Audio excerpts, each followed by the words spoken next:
Jotelo mawuok e kaunti ma Nandi ogolo kwayo ne jodak ma kono mondo otim ndikruok e bwo okumba manyien mar thieth mar SHA mar yudo thieth e yo mayot e ute mag thieth mopogore e pacho ka.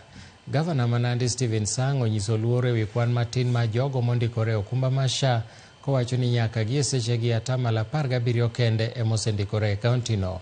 Ne giwuoyo e kinde chenro mar chwalo yedhe mag thieth e ute mag thieth ma kono ma nengogi romo $38 million.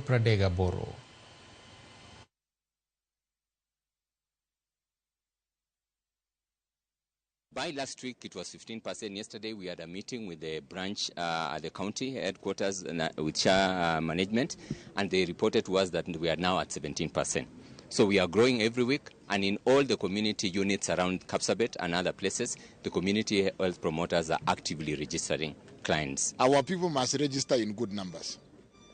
Every person who comes to Kapsabet Referral Hospital and all our facilities, the first exercise that happens is registration.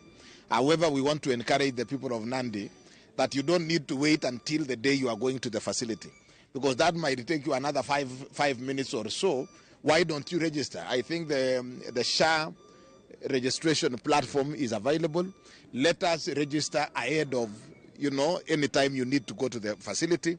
However, we are excited that the SHA covers the entire menu of all the facilities that and services that we are offering in Nandi County.